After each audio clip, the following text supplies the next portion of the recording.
Hello, friends and neighbors.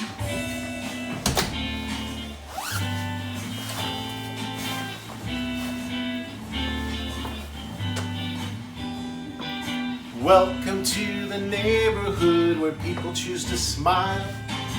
It's a beautiful day, won't you stay for a while? I'm happy in this beauty wood, it's neighborly and kind. Of all the neighbors in the world, I'm happy that you're mine. Let's make the most of this beautiful day. While we're together, we'll laugh and we'll play. Won't you be my neighbor today?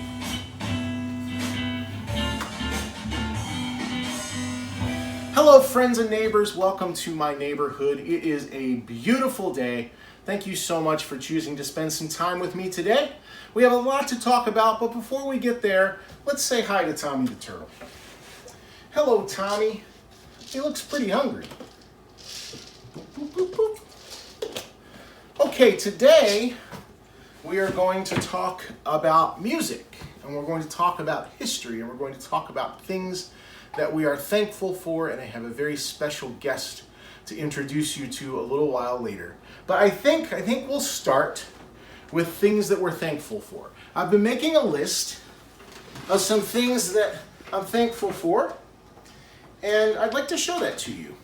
So I've written a list and I've drawn some pictures because I like to do that. So I'm thankful for my family and for our pets, and I drew a little picture of Tommy the turtle there, maybe you can see.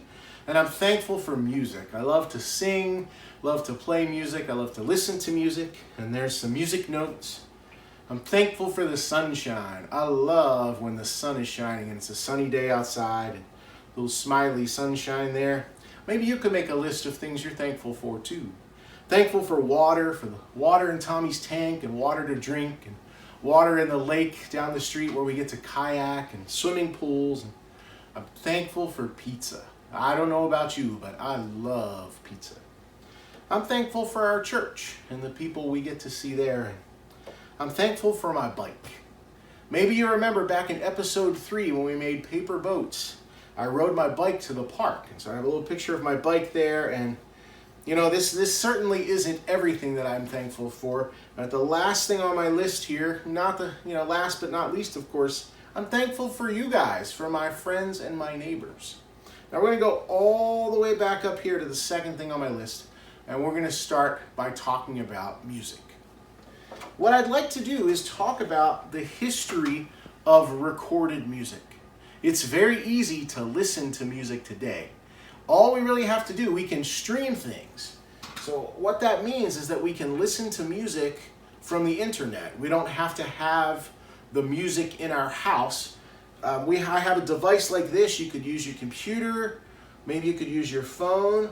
All I have to do is tell it what I want to listen to. I say, Echo, could you please play Superstition by Stevie Wonder? Superstition by Stevie Wonder on Amazon Music.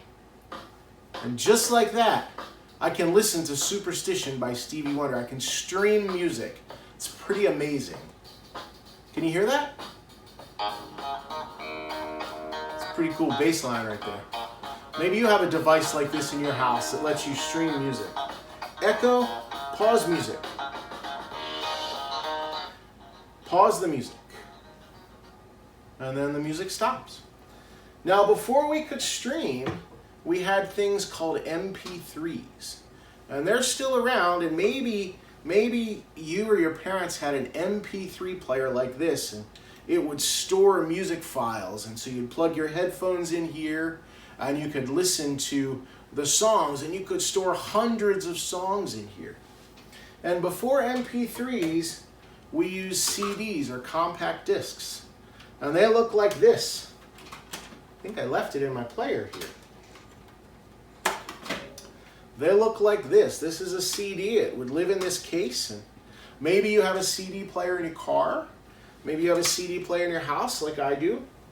And CDs were great, but they weren't as convenient as MP3s or streaming, because you had to have every CD of the music you wanted to listen to. And if you wanted to listen to a particular song, you'd put it in the player, And if you didn't want to start with song 1, you'd have to search through and find the right song. Before CDs, we had something called cassette tapes. There were 8-track tapes too. They weren't quite as popular, but cassette tapes were like CDs. They were a little smaller, and you could buy an album on a cassette, and you pull it out, and here's the tape. And one of the really cool things about cassette tapes is you could buy blank cassette tapes. And you can see I have a list here of the songs that I have put on this cassette tape. So you buy a blank cassette tape, and you'd put it in your cassette player, and then you could record songs off of the radio. And if you look at the tape, you can see there's a lot of tape here, a little tape here, and then these wheels would spin and the tape would move, and up here is where the tape would play. So we put it in our player, we close it up, and we press play. And when you get to the end of one side, you'd have to take it out and flip it over to play the songs on the other side. And if you wanted to find a specific song, that was really hard to do. You had to fast forward and rewind to get to the right spot. Not as easy as a CD where you could just hit the skip button. Now, before cassettes, we had something called records. I don't have a record player here, but I know somebody who does. So we're going to take a little trip here, and we're going to go visit someone very special to me on that list of things I was thankful for. You may remember that the first thing was my family. And we're going to go visit my dad. Because my dad, he has a record player, and the sound of records was wonderful. It was so much better than the sound of a CD or an MP3. And he has a couple other surprises for us too. Things that were before the record player. We're going to see if we can track this playable recorded music all the way back to its beginnings. So I think I'll leave my coat here because it's a nice day outside, but I'm going to bring my hat, and I'd love for you guys to come with me. I can't wait to introduce you to my dad. Come on.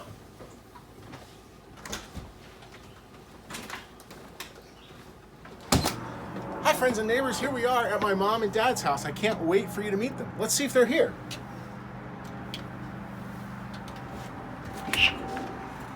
Hi, Dad. Well, hi. I've been expecting you. It's good to see you. I'd like you to know my friends and neighbors. Hi, come on in.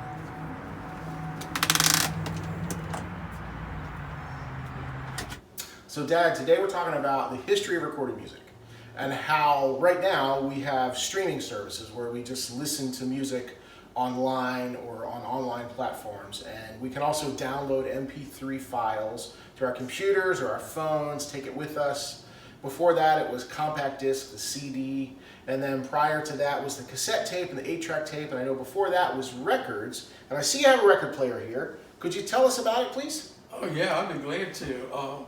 We just used to have a little record player that played one individual record at a time, but then along came stereo sound, and we were able to get this record player with dual speakers, AM/FM radio in it, and it drops the records automatically. We can load 8 or 9 on there at a time and just listen to music. And it was the greatest thing coming out. That's fantastic. I remember listening to music on this when I was a child, particularly at Christmas. And I know right here there's a spot where you keep the records. And so here we have a record of Davy Crockett, TV's Western themes. And friends and neighbors, I want to show you what a record looks like here. So let me bring it a little closer. You can see on the record there's kind of stripes that go around it.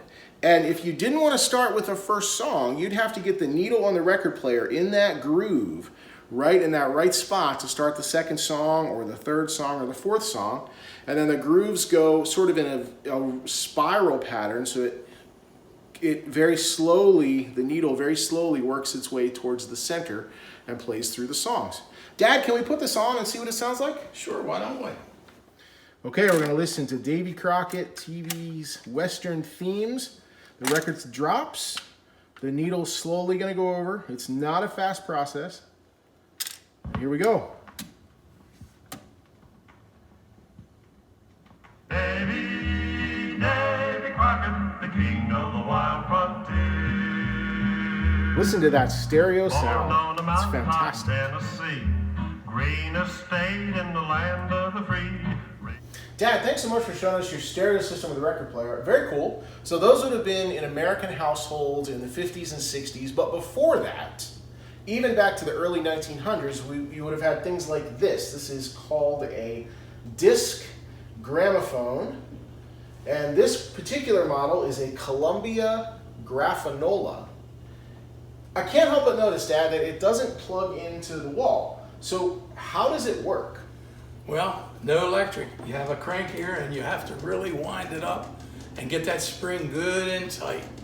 Okay, and I noticed on the stereo system, so you wind it up, the stereo system you plugged into the wall, and with the stereo system, you have a knob to adjust the volume. Can you adjust the volume on this? Yes, you really can. I have a little knob here on the corner, and these are actually shutters, and we can open and close the shutters, and inside of here is the horn. This actually has a horn in it, and I have an older record player, which we'll see after a bit, with the horn outside, but they made this more modern with the horn in, and you can close these a little way, or the whole way, or not at all, and that makes your volume go up and down. That's awesome. Can you show us how this works? Sure, I'd be glad to. Okay, Dad, so what are we going to listen to? Well, we're going to listen to America, My Country 'Tis of Thee. Okay, so you have to put the needle down. Well, after I start the record, I have to get the record turning first. Okay, so how do we start the record? I have a lever here to turn. It's already been wound up. All right, Let spinning. it get up speed, and then put the needle down on the record.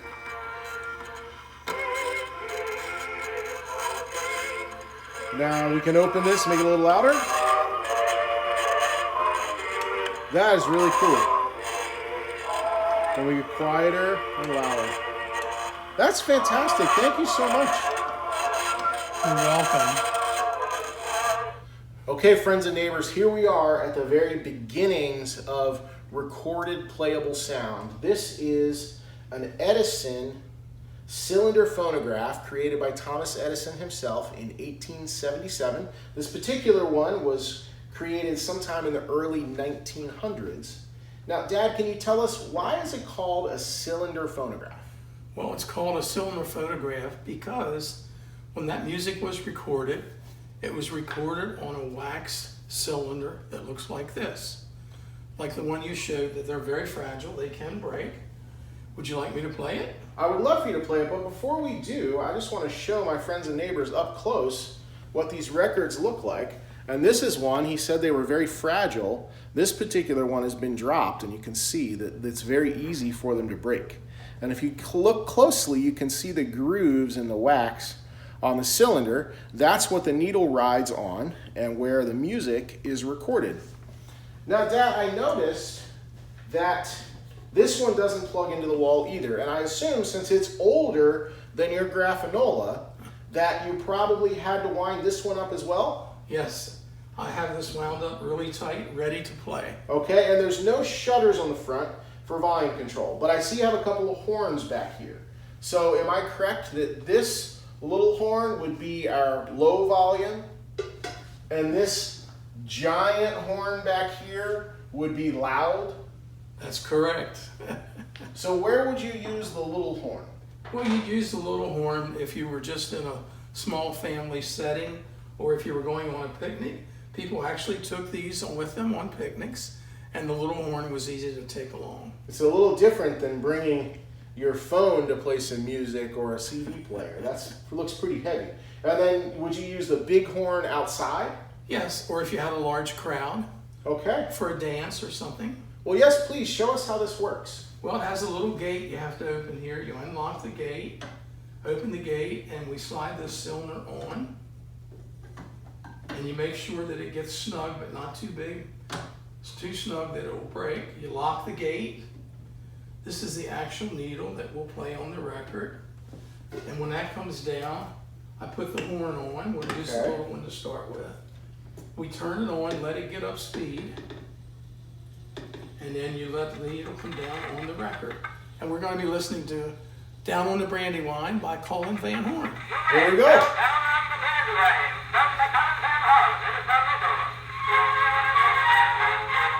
Boy, it sounds very different than your stereo system record player.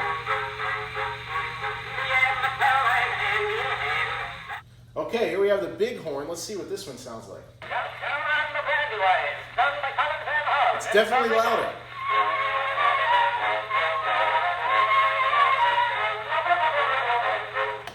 Dad, thank you so much for letting us come over today and showing us your stereo with a record player and your Grafanola and your Edison cylinder phonograph. Thanks for being a part of our journey through the history of recorded music. It was my pleasure. I love to show them. And thank you. Have a great day. All right. Wow, that was amazing to see that stereophonic record player and the Grafanola, the disc phonograph that you had to wind up, and then that cylinder phonograph that was created by Thomas Edison way back in 1877. So that phonograph that we were listening to, that my father put the cylinder record on, that is over 100 years old. And the record itself that we were listening to is over 100 years old. And I think, how wonderful is it that we can still see something that was created by Thomas Edison himself. We can still see it operate. We can still listen to it. That record that's made out of that brittle wax is still operational over 100 years later. I'm so glad you got to meet my dad. That was exciting for me. I hope it was exciting for you too. So thankful for my dad and his love of the history of recorded music. And I love that cylinder phonograph that you wind up and you put the little horn on it when you want it to be kind of loud, and the big horn when you want it to be really loud. And you know, sometimes I want to listen to music. I just turn on the radio, and I have radio in my car, and I think that we think about radio being old and happening before recorded music. And this radio is probably from the 1940s or 50s. And this is very different than the radio in your car where you push a button or touch the screen to get to the station. This one you have to turn the dial and the needle moves and you get into the right band or the right station, the right number. But radio stations didn't start broadcasting until 1920. They didn't start broadcasting music until 1920, and the first one, I believe, was in Pittsburgh, Pennsylvania. That's 43 years after Thomas Edison invented that cylinder phonograph back in 1877. So what a wonderful time we've had learning about the history of recorded music and how it has changed over time. And so cool that we get to see these things and hear these things. And now we're going to end with some music today like we do. We're going to sing our goodbye song. Will you sing with me? I hope that you'll take the time to make a list of things that you're thankful for too.